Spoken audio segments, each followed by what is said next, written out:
আমি দেখেছি MR job নিয়ে আমার কাছে দুই ধরনের স্টুডেন্ট কিন্তু কোয়ারিজ করে।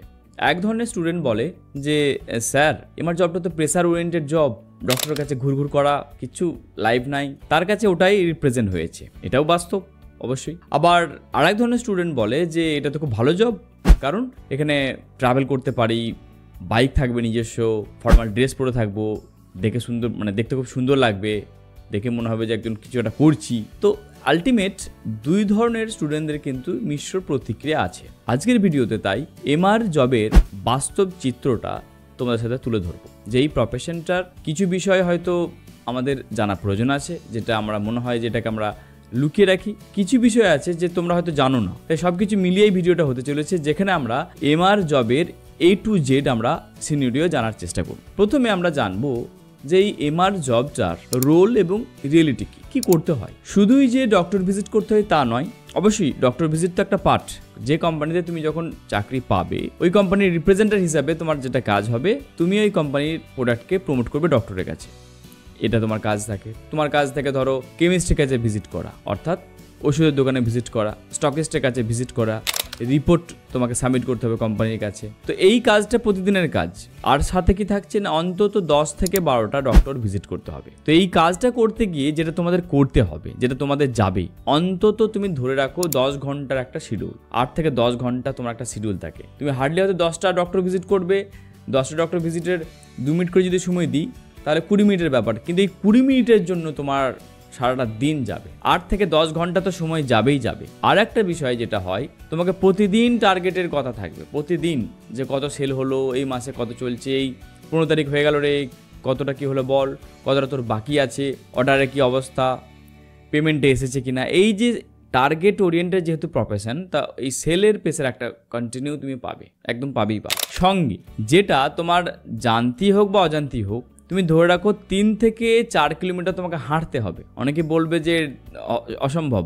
না, আমি যে শহরে হেডকোয়ার্টারে কাজ করতাম, ওই অঞ্চলটার মধ্যে দেখতাম যে অন্তত আমি 2-3 কিলোমিটার তো অনায়াসে হাঁটছি। তাহলে তুমি ধরে রাখো 3 কিলোমিটার তোমার হাঁটা পথ আছে। এক হচ্ছে মেন্টাল প্রেসার, তার সাথে হচ্ছে তোমার শারীরিক প্রেসারও থাকে। আর তার থেকে বড় কথা যেটা তুমি পাবে এই প্রফেশন যখন তুমি আসবে, এই যে ধরো এখন বর্ষাকাল চলছে, হঠাৎ করে দেখা গেল যে 3টে অবধি কোনো বৃষ্টি নাই, 3টে থেকে রাত্রি 9টা অবধি কন্টিনিউ বৃষ্টি চলছে। বাকি কি হয়, বাকি প্রফেশনে যাই হোক না কেন, অ্যাটলিস্ট তাদের কাছে বাড়ি ফেরার ব্যাপারটা থাকে, যে ভিজে গেলাম বাড়ি ফিরে যাচ্ছি। কিন্তু এই প্রফেশনে কি হয়, তুমি ভিজে গেছো সন্ধ্যে 7টায়, তোমার মোজা ভিজে আছে, তোমার জুতোটাও ভিজে আছে, কিন্তু তোমার লাস্ট কল হচ্ছে 9:30টায়।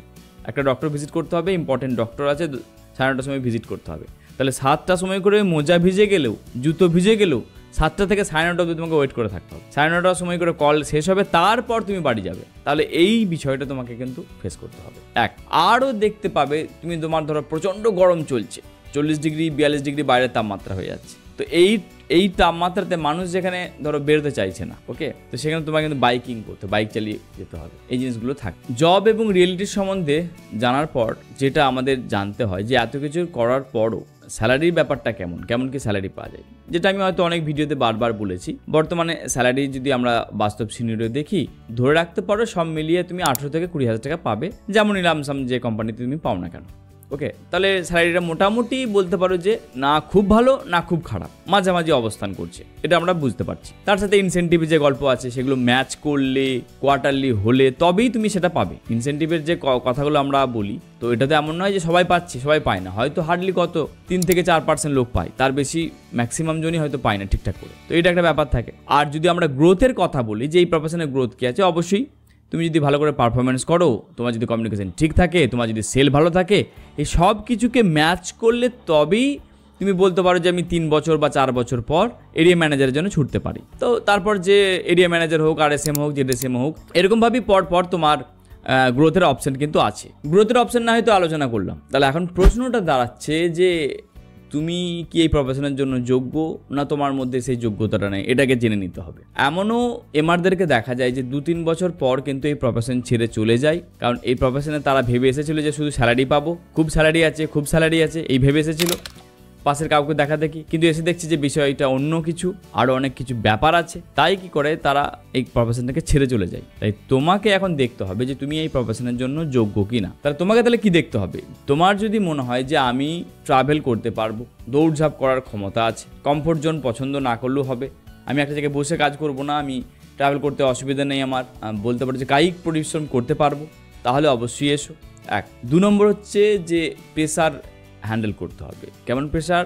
সেলসের প্রেশার থাকবে। তোমাকে এমনটা কখনোই হয় না যে তোমার এএসএম এর সাথে বা আরএসএম এর সাথে খুব ভালো রিলেশন হয়ে যাবে চট জলদি। সবসময় একটা তারা সেলের প্রেশার দেবে, এটা তোমাকে কি করে ম্যানেজ করাটা শিখতে হবে। যদি বলে যে আমি ম্যানেজ করতে পারবো না, আমি এরকম টাইপের ছেলে নই বা এরকম টাইপের মেয়ে নই, তাহলে কিন্তু এই প্রফেশনে তুমি কিন্তু খুব একটা ফলপ্রসূ পাবে না। অনেকে আছে আবার খুব কান্দুনে ছেলে, কিছু বকে দিলে আবার কেঁদে যায়, এমনও ছেলে আছে বা এমনও মেয়ে আছে। এরকম যদি তোমার মেন্টালিটি থাকে যে কেউ যদি তোমাকে বকে দেয় আর তোমার কান্না পেয়ে যায়, তাহলে তো বলবে একদমই আসবে না এই প্রফেশনে। আর যারা পছন্দ করো যে টাইমের ব্যাপারে, অন্তত ভাবো যে আমার পার্সোনাল লাইফটা খুব বেশি আমি পছন্দ করি, পার্সোনাল লাইফে নিজেকে অনেকটা বেশি সময় দিই, তো পার্সোনাল লাইফ কিন্তু অনেকটা বলতে পারো যে তোমার কাছ থেকে সরে যাবে। পার্সোনাল লাইফ বলতে একদম বলতে পারো যে নগণ্য হয়ে যাবে। ওকে, এক কথায় নগণ্য হয়ে যাবে বিষয় এসে যাচ্ছে। তো তাদের ক্ষেত্রে কিন্তু এই প্রফেশন একদমই বলবো যে না আসাটাই ভালো, তাতে তোমরা বিকল্প হিসেবে অন্য কিছু ভাবো। এবার তাহলে কার জন্য প্রফেশন? যাদের মধ্যে এই বিষয়টা আছে যে আমার ট্রাভেল করতে পারি, যাদের মধ্যে এটা আছে যে আমি আমার পরিশ্রমের দ্বারা আমি আমার অন্তত ফাইন্যান্সিয়ালি সাউন্ডেড হওয়ার জন্য ছুটছি, এটাই আমার ভিশন, এটাই আমার মিশন, তাদের জন্য ভালো।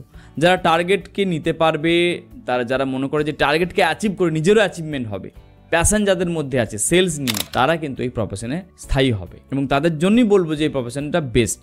আর একটা বিষয়, যদি মনে হয় যে আমি কথা একদমই পছন্দ করি না, কথা বলাটা আমার একদম পছন্দ নয়, তাহলে তো বলবো এসো না।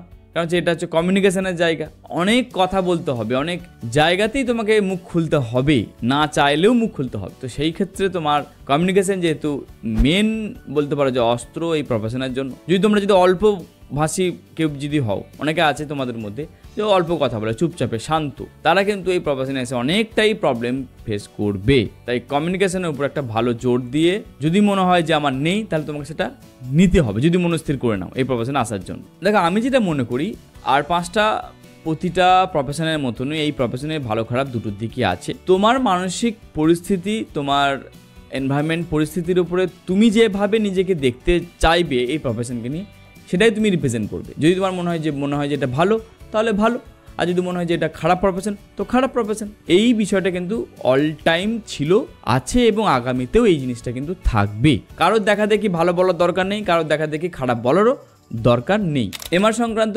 আরও ভিডিও পাওয়ার জন্য আমার চ্যানেলটি সাবস্ক্রাইব করো। এই প্রফেশন সম্বন্ধে যদি আরও বিস্তারিত জানতে চাও, এন্ড স্ক্রিনে আমি একটা প্লে লিস্ট দিয়ে দিচ্ছি। তো ওই প্লে লিস্টের মধ্যে তুমি অনেকগুলো ভিডিও পেয়ে যাবে, যেখানে এই প্রফেশন সম্বন্ধে অনেক কিছু নলেজ পেয়ে যাবে। ভিডিওটা কেমন লাগলো অবশ্যই কমেন্ট করে জানিও। পরের ভিডিওতে আবার দেখা হচ্ছে। Thank you very much.